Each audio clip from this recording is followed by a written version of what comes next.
doing? Well, we don't have power at the coils, and this motor will not start for the video if you don't have power.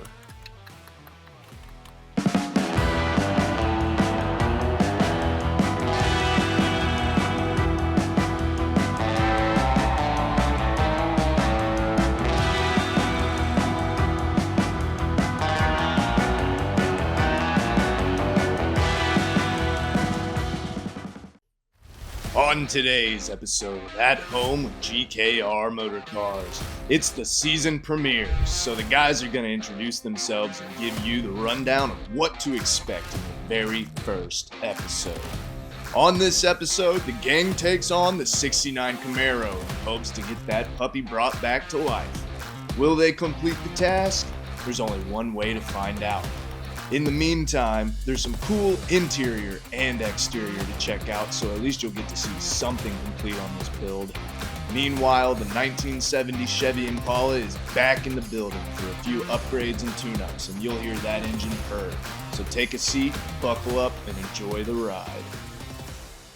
This is Tyler Willie, owner and operator here at GKR Motorcars. He is also our master designer. He also created this dream so that we could build cars and be passionate about it and get paid to do it. And this is Tyler Craig, aka Tyler 2, around the shop, because yes, there are two Tylers and it's hard to keep track of them all. What he does is he's the guy. He's kind of the guy in the shop. If it comes to just needing something in the shop, he can do it. He's kind of like the master of all things that we do with cars. And when it comes to fabricating, he's definitely the guy there. But what is GKR? Well, GKR is mixing business and cars. We like to make a good living building cars, having fun with cars, and anything to do with cars. So whether it's building custom cars like Dave Kindig for a customer, or flipping cars like our friend Richard Rawlings, we do it all. It doesn't end there. If you keep watching, you'll see exactly what we do, and it's a lot, so let's go. All right, before we get too far into the cars, I would like to introduce you to one more person, and that is Jason Mecklin.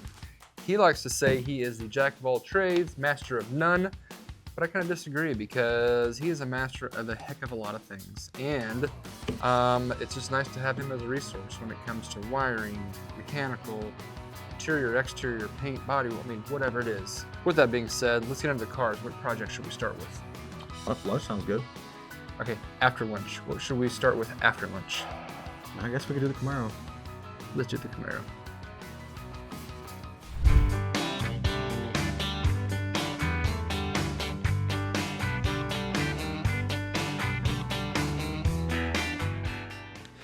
All right, so you've met the Camaro, and you can tell that it's pretty far along. We are almost done with it, so you've kind of come in towards the end of this build. More to come, but we tried a couple days ago to do initial startup, and the owner was here as well, which was really great, and it wouldn't start.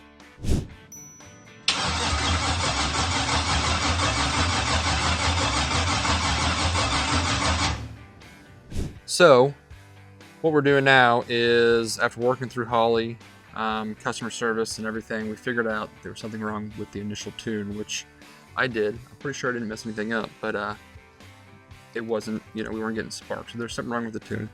So here we are. I got the new card here to put a new tune on the handheld, get it uploaded, and we're gonna try it again. Let's see if we can get initial startup on try 2.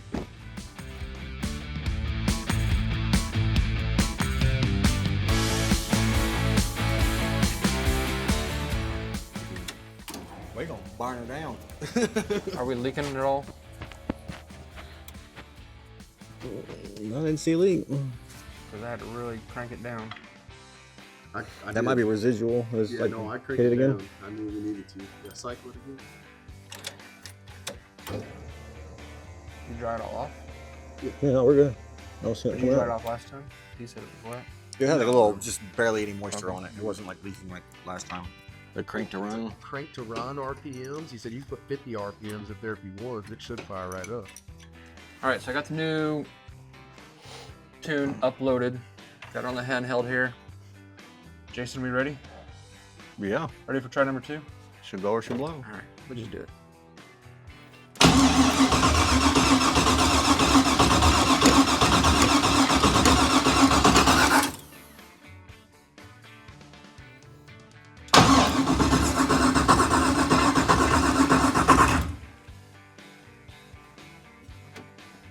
spark again?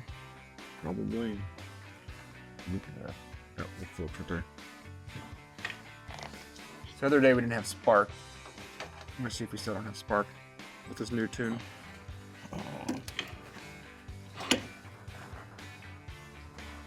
Yep. Ready? Mm-hmm.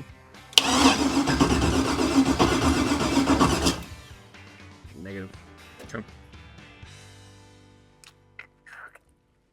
So we got something off somewhere still. Spark. It's not the tune.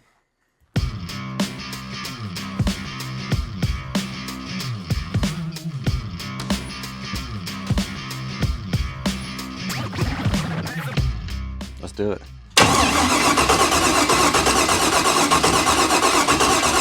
Not even jiggling the other end. Yeah. Well, No spark. I mean, it just The- seems to me like Jim's truck. Like we kind of struggled with it. I don't. Well, he was getting spark, and we've already tried max voltage. We're not getting any more voltage in that battery. I just don't know what And the hell. it's at a point now. If it's set for a month, this is the voltage it would be at. We got to get it figured Yeah. out at this voltage. Yeah, I wonder if that, that setting crank to start, a little too high. Which it might have been what he adjusted anyways Could too. have been.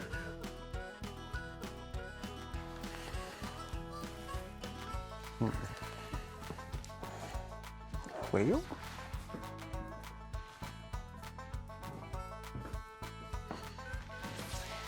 this might be a stupid question, but we checked them fuses in there? Oh, it was in there when we were trying. Oh, I was about to say. You kidding me? It was in there when we were trying it. I pulled it out for data log. That last test with the spark plug wires is different. So test the spark plug wire now?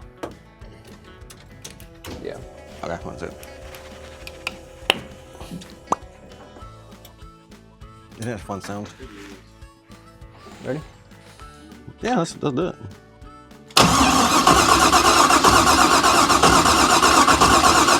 Still nothing. Yeah, we're not getting spark. Yeah, there's something else. I just don't. Because he said yesterday that all the sensors were working as far as he could tell. Mm-hmm. But do we check this stupid question? Fuses, maybe? Ignition fuse or something? That's. The only fuse on the Holly system is the one that gives it power. Okay. 'Cause there's only the one. Because I know we got the painless and the Holly put together. I didn't know if there was like something that might be on the painless side that would. Painless, no, isn't connected to it. Did I give you that light back? Probably stuck it somewhere. That magnet. I still feel like I smell strong fuel. Stronger than it should be at this point.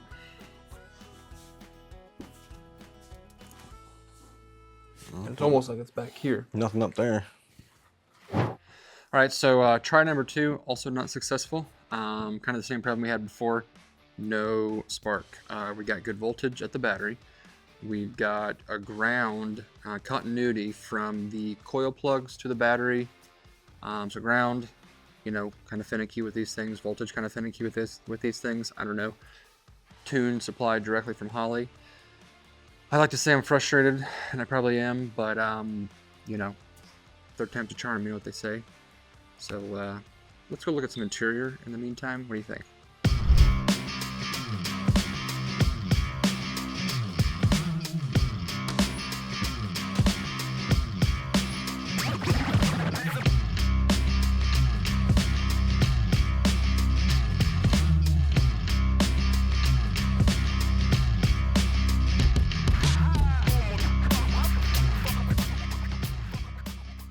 All right, so to further introduce a little more of what I do here as the founder and owner, I'm a big part of the design part of this stuff. We all do everything really, but my favorite thing is design.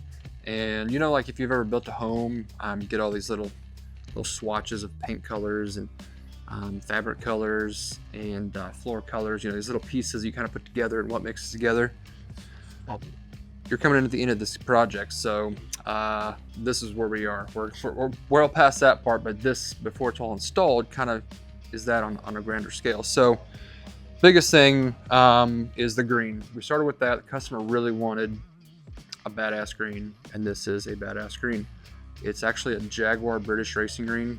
It's Jaguar, so it's probably one of their multiple British Racing greens they've come out with. But this is perfect. It's got a lot of pearl in it. Super deep color, just absolutely beautiful. And then I got said swatches from earlier and found a color for interior based off of like a dark tan chocolate color that the customer was asking for. We laid it up against this paint after we didn't even, like, we literally did not pick on interior until this paint was on. So we wanted to put this swatch on this color to make sure it all looks right, because for me, my favorite position of a car is over there where Tyler is, at the driver's side front. When you look in, you see the steering wheel, you see the interior, you see the, you know, the front and side of a car. That right there is my design view that I like to kind of build around, make sure everything there works well. The old blue Bronco we had, it was a bright blue car, super rich tan interior, and then a wooden steering wheel. Those three elements work so well. That corner image was just perfect. So here we are with the seats, the red calipers, the kind of chocolate tan interior seats, body or door panels over there that'll be black with the same chocolate interior on the inserts. So it all kind of ties together. And we're gonna bring in some like chrome, brushed nickel kind of stuff, not necessarily chrome, but more brushed on the interior.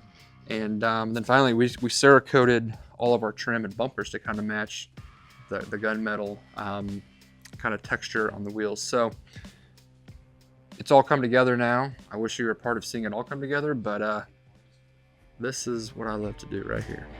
I love it.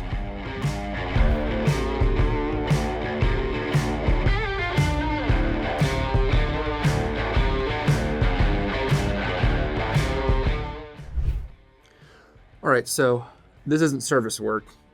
It may look like it, but we don't do service work. This is a side project. This is a 1970 Impala project that's actually been in the shop 2 times for different custom upgrades. And essentially, what I mean by like side project is that it's not a full nut and bolt, top to bottom, front to back build like the 69 Camaro is. It's a handful of things that get upgraded. This one, like I said, has been here twice for 2 different rounds of upgrades. The first one was interior, and we put a really cool custom interior in this that yours truly designed, and I just love how it came out. And we kind of integrated, we didn't do the stereo system, but we kind of integrated it all into this interior so that he can have you know, his nice stereo system with the interior that we designed. And then I'm trying to think what else we did the first time. Do you remember? You weren't here then, but oh, he had trouble with the airbags at the time, and we replaced those. But it was also at the time kind of an old style that just it worked for the time, and we fixed the leaks, but it was just a really old style, and it had, I mean, what, like 12 switches? Yeah, it had like 12 switches on it, something like that. And it was just not, you know, it held him over for a while, but he came back ready for a new system. And this time, Tyler here installed a Ride Tech full bag air ride fancy on your phone system. The motor that was in it before was like a 305 that wasn't really that great. It didn't run well.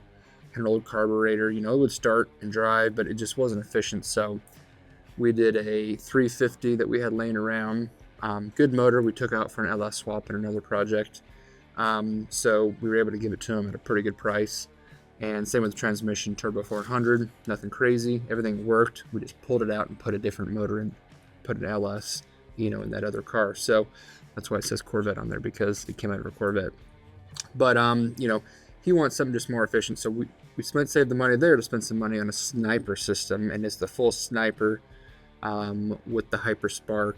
So, you know, it's as close as you can get to modern EFI in an LS, where it pulls timing. It's got a lot more integration there. The timing and all that good stuff. Fuel injection has, you know, it's just more efficient. but you know, it's still on an LS, but it gets you that efficiency and reliability that you want out of something more modern. And what else did we do on this one? The airbag system, brand new setup there. We did some little rust patches in the frame, nothing crazy safety wise, but fixed some things there. When we took those old airbags out, we realized the previous airbag installer, I don't know who it was, probably somebody in their shop, kind of hacked at it a little bit.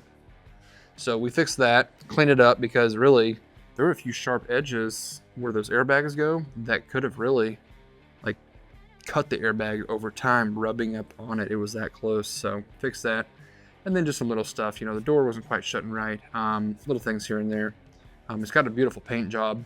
You know, I would love this paint job on a car. Fix a few things here, you know, the prep work wasn't quite there, but they laid down some great paint, so we kind of fixed a few things there. But that's kind of what we do as well. We kind of fill in spots, you know, if we're waiting on parts and the big builds and stuff like that. It's nice to kind of have these side projects here. Sometimes we even bring a side project in for a day. I'm doing a lift on my buddy's 2023 F-150. It'll be here for a day. I'll put a new lift on it. He's putting bigger wheels and tires on it. He wants to put a skid plate, rock guard, all that good stuff. Just, you know, a few little custom things. That's all bolt on in 2023. Those bolts come right out. We won't have to have anything rusted in. So it's kind of nice to have these little side projects, and we'll introduce them throughout the year, throughout the you know, the season, and just kind of see what we got going on around here. But I think we got this one right. I think she's good to go. All right, let's see what we got.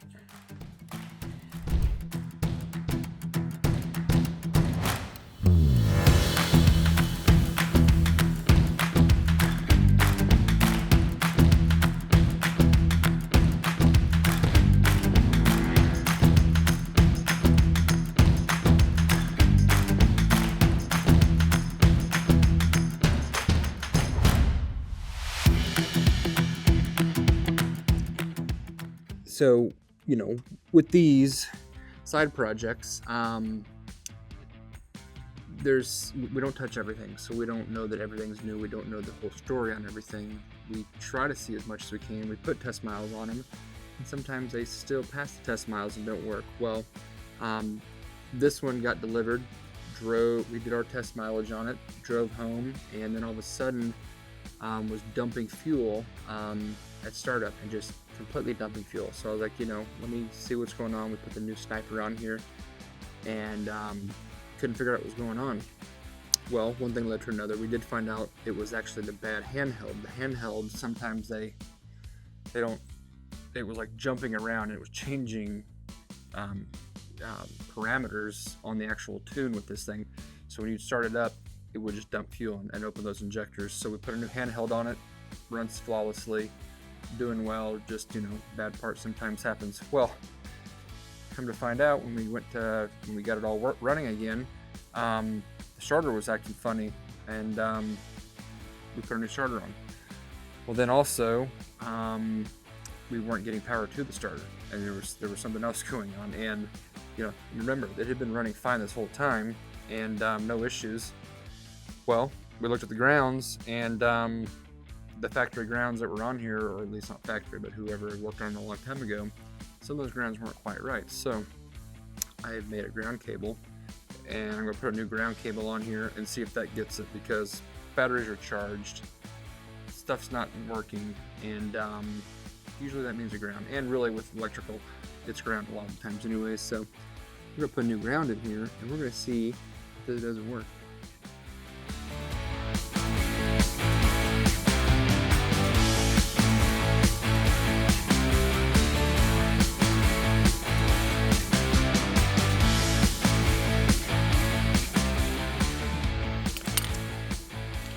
Trust me, some of the setups on these side projects stress me out, because you've seen the Camaro and the high-end builds that we do.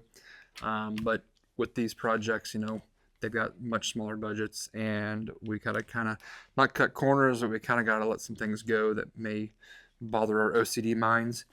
And as you can see, from the filming here, there's probably a few things you're like, what the heck's going on? But everything works. It's great. I love it. But it still bothers my OCD mind. All right, Tyler, can you please try starting this? Let's see if this ground worked.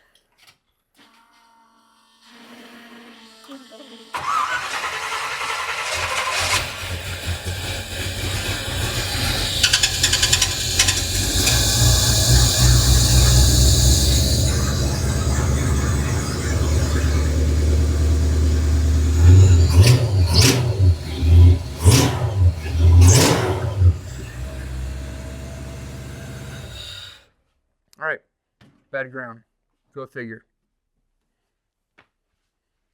All right, don't leave yet. We got one more fun thing to show you. We are professionals at a lot of things, high-end builds, side projects, flips. But what about getting trucks that some people get stuck really badly in ice and snow? Don't worry though, like I said, we're professionals.